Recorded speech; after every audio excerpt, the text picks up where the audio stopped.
గంజాయి మహమ్మారిని ఉక్కుపాదంతో అణిచివేస్తామన్నారు SP Subbarayudu. Tirupati police parade గ్రౌండ్లో రౌడీ షీటర్లు, గంజాయి ముఠాలు, పోక్సా కేసు నిందితులకు మెగా కౌన్సిలింగ్ నిర్వహించారు పోలీసులు.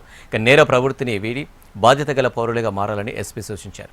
పదే పదే నేరాలకు పాల్పడే వారిపై పీడీ యాక్ట్ నమోదు చేస్తామని ఎస్పీ హెచ్చరించారు. జిల్లాలో క్రైమ్ రేట్ను గణనీయంగా తగ్గించామని, శాంతి భద్రతలకు విఘాతం కలిగిస్తే ఉపేక్షించే ప్రసక్తి లేదని తేల్చి చెప్పారు. మత్తులో ఉన్న వారిని బయటకు తీసుకొచ్చేందుకు ప్రత్యేక డ్రగ్స్ పరీక్షలు కూడా నిర్వహిస్తున్నామని చెప్పారు ఎస్పీ.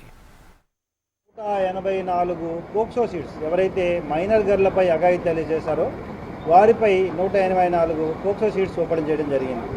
దాదాపు ఇప్పటి వరకు 257 ఈ గాంజా షీట్స్ కూడా ఓపెన్ చేయడం జరిగింది. ఎవరైతే కంటిన్యూగా గాంజా కేసెస్ ఇన్వాల్వ్ అవుతున్నారో వారిపై కూడా షీట్స్ ఓపెన్ జరిగింది.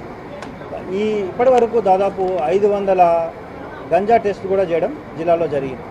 ఇప్పుడు ఒక బస్సును కూడా సెపరేట్గా దీనికి కేటాయించి జిల్లా డిఎస్పీ స్థాయి అధికారి ఆధ్వర్యంలో ప్రతి ప్రాంతంలో కూడా గంజా టెస్టులు చేయడం, ఎవరైతే పాజిటివ్ వస్తుందో వారిని మళ్ళీ విచారించడం, ఎక్కడి నుండి గంజా వచ్చిందనేది ఫర్దర్ విచారించి వారిపై కూడా చర్యలు తీసుకోవడం జరుగుతుంది.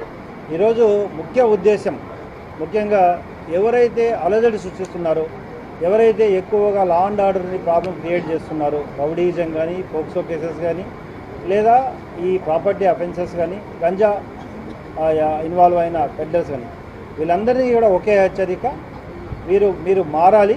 మారకుండా ఇదే విధంగా ప్రవర్తిస్తే కఠిన చర్యలు చట్ట ప్రకారం తీసుకోవడం జరుగుతుందని హెచ్చరించడం జరిగింది.